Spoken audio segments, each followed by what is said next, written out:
Alright, we're going to review more Kbear stuff. These ones are kind of interesting. So this is the Kbear Dumpling, and this one is the little Q. So let's talk about it.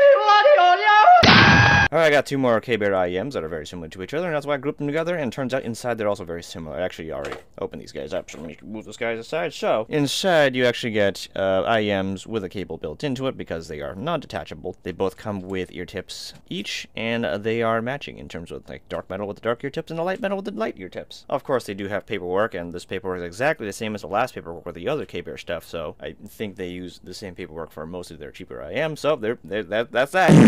At $10, these guys are pretty simple. This is the Dumpling. It's got like a standard straight cable. No braiding here with a pretty simple like 3.5mm jack. That is metal, which is nice. And you know, if we move down to the splitter, it is also metal, which is nice to see. There is no chin slider though. And it does lead up into a microphone in the case of the one that I got, which we'll do a mic test in comparison to the other one in a bit. I will, you know, once again just reiterate, these are not detachable cables, so there is that. And the IEM heads themselves, you may notice they're very much like the simple old school earbud kind of design. But in this case, they're kind of unusual. They have a bullet design that has no standard like tip head, if that makes sense. It just one straight cylinder, like so. But on the bright side, if you look inside, we do get a grill, so there is that. But this could make finding replacement tips a bit complicated, so do note that. As for the little Q, it basically has the same cable that is straight, but it is using darker metals for like the dark accents. It probably also uses the same microphone. Here, we're gonna give a listen to that in just a moment.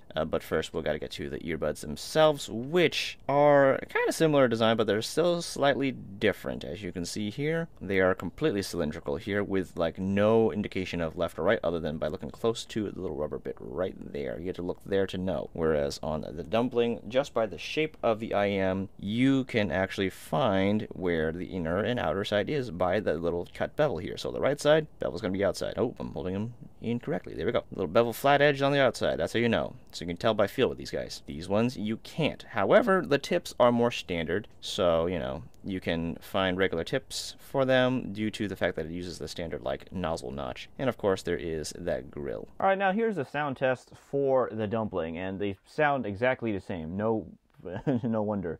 They are using essentially the same cable, so you know, the mics don't have much of a difference really, if at all any. But we're still gonna do the little thing where we type and get an idea of what that sounds like, so there is that in case you have some kind of ability to just finally sense that there is a slight difference, which there honestly isn't. But that aside, these are really comfortable. Fits basically the same as the little Q due to that bullet style, and of course, once again, you do have to like find the fit, which is honestly pretty easy with them. They're just little earplugs, so yeah, not too bad. Test 1 2 1 2. Test 1 2. All right, now this is a sound test for the little Q's microphone. This is this little guy right here, and you know, this is what we got. We're going to type a little bit, like I did in the other video, just to see if it'll pick up those sounds versus my voice, and yeah, then that's the sound, and I guess I'll talk about fit. I think they're pretty comfortable.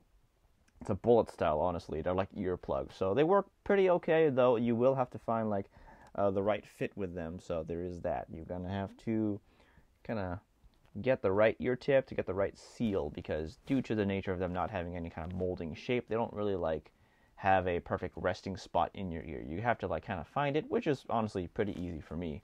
For you, mileage may vary, but, you know, only one way to find out, right? Alright, now when it comes to sound, it seems like I've run into a very similar situation as I've run into before with the last set of IEMs from Kbear that I've run into. Both are V-shaped sound signatures, with one being deeper than the other. And we're going to start with the one with more bass this time around. So this is the little Q. These guys have a V-shaped sound signature, and they got a thick, fat bass. This is the kind of bass that's more like deep and rumbly versus punchy, but you know, it still has both of it. And it's not the cleanest bass I have heard in the world, though. These are $10, so I'll give it some credit. And these do bleed into the mids, which are recessed. You can noticeably tell that they are like recessed in there. The mids, I'd say, almost take a literal back seat. And moving on to the highs, those are smooth, you know, they're okay. And they're an easy listen, granted, you know, that means they don't go too high, nor do they have a lot of detail, so there is that. So yeah, it's a very bassy, boomy, smooth set to listen to. I think these are bass head IEMs at this point. Your bass head, here they are, $10. But first, let's not get ahead of ourselves. Let's talk about like the sound quality, which is for $10.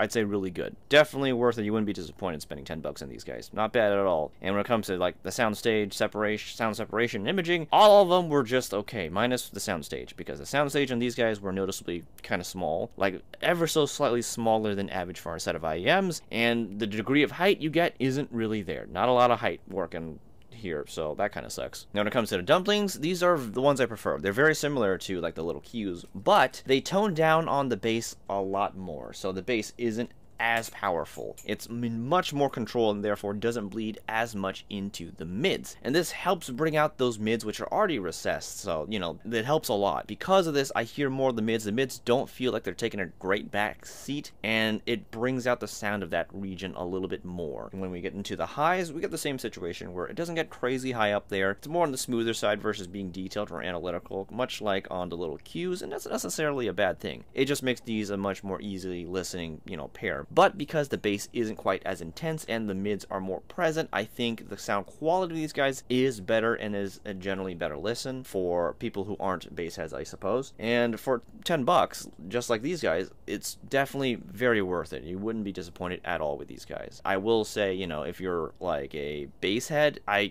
think you won't be disappointed by these guys because the bass is still pretty much there. But if you love intense bass, then you will be disappointed, in which case you'll get the little cue. But that aside, if we go into the soundstage, imaging, and sound separation and height, it's basically the same as a little cue, so not much going on here. Yeah, everything's okay except for soundstage being kind of tight and basically not really much height to work with, so yeah, also kind of sucks. Now with the sound all written down and we got an idea of it, as you can imagine, these things are not what you would get for competitive shooter games. The sound profile just isn't quite good for it. Like, yeah, you can track things when things are quiet enough in the bass region, but once bass starts hitting, you're in trouble because it's gonna cover up all the details you'll be looking for. Also, they're not the most detailed sounding in the world, so like the sounds you're tracking for aren't exactly very forward compared to like, say, the bass. So there is that. Also, working with the soundstage, it is definitely much smaller than I would prefer if I'm playing a competitive shooter game, because, you know, while I do want a smaller stage, I don't want it incredibly small. I want an edge, but not to the point where it becomes a detriment. And also, there's no height on these guys, really, so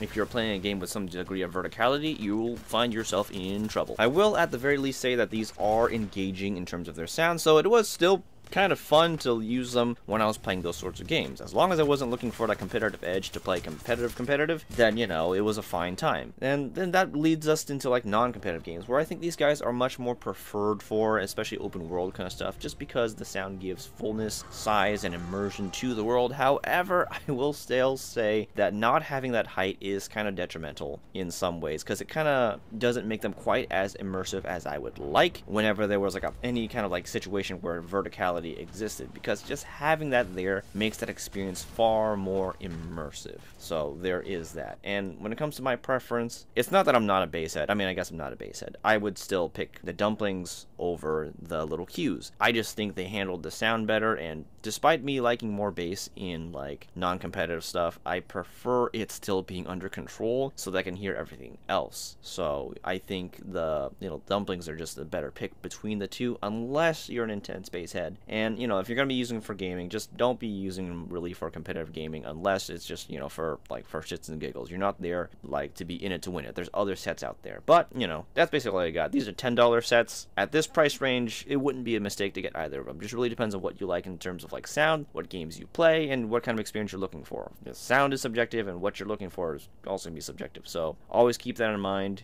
and, you know, I hope this helped you out find what you need, or find out that these aren't what you need. But if you do want them, you know, links down there. So there you go. I'll see you guys next time. You guys.